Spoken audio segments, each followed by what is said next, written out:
श्रवस्तमम् ज्येष्ठराजम् ब्रह्मणाम् ब्रह्मणस्पत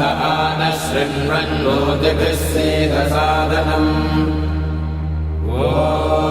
महागणपतये नमः।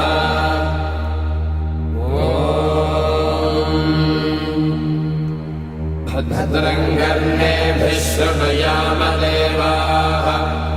भद्रं पश्येमाक्षभिर्यजत्राः स्थिरैरङ्गैस्तुष्ट्वागुंसस्तनूभिः विषेम देवहितैर्यदायुः स्वस्ति न इन्द्रो वृद्धश्रवाः स्वस्ति नः पूषा विश्ववेदाः स्वस्ति नस्तार्क्ष्यो अरिष्टनेमिः स्वस्ति नो बृहस्पतिर्दधातु। ॐ शान्तिः शान्तिः शान्तिः। अथ गणेशाथर्वशीर्षं व्याख्यास्यामः। ॐ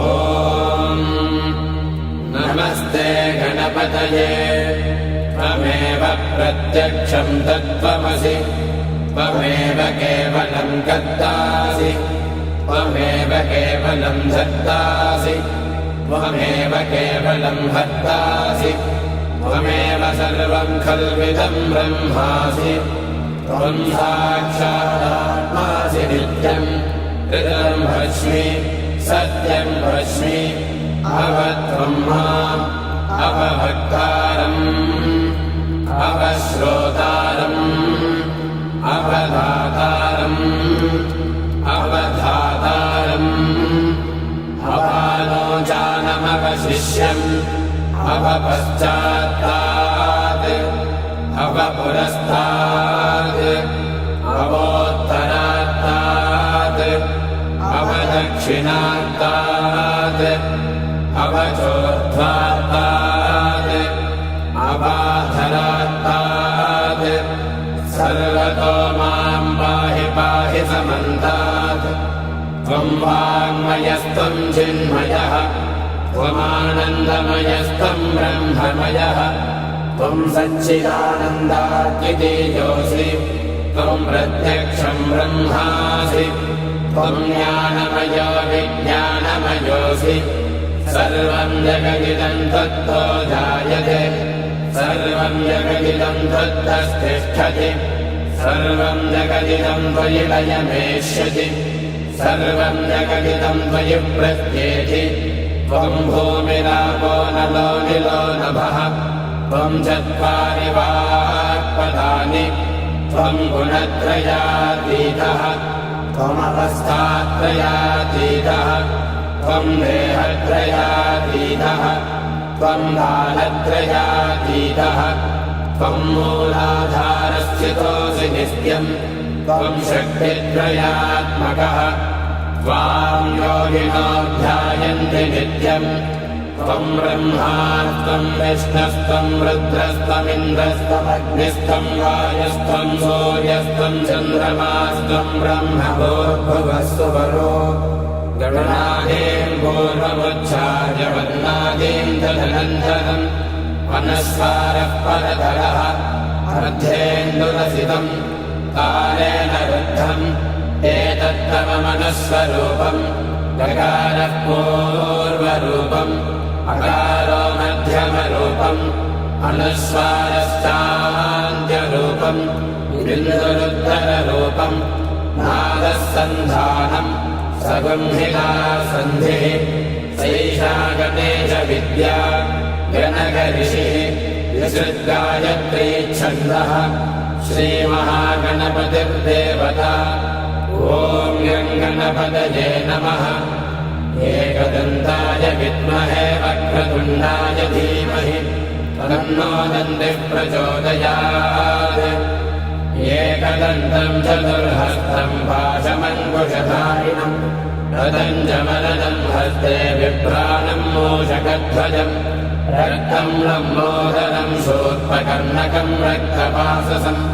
रक्तगन्धानुलिप्ताङ्गं रक्तपुष्पैः सुपूजितम् भक्तानुकम्पिनम् देवम् जगत्कारणमच्युतम् आविर्भूतम् च सृष्ट्यादो प्रकृतेः पुरुषात् परम्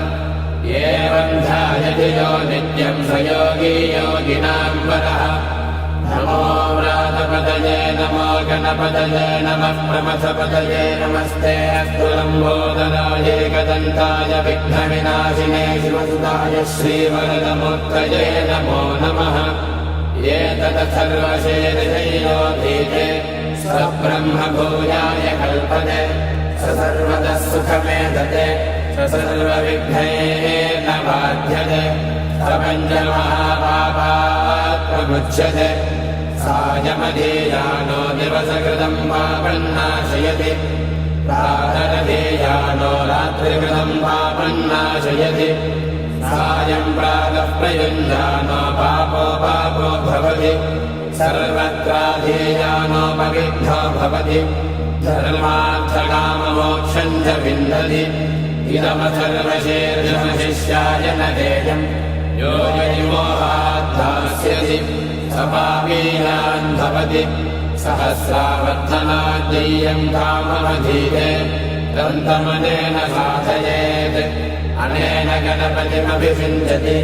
स वाग्मी भवति चतुर्थ्यामनश्नम् जपति स विद्यावान् भवति इत्यथर्वणवाक्यम् ब्रह्माद्यावरणम् विद्यात् अभिभेति कथा जनेति यो दूर्वाङ्गुरे युजति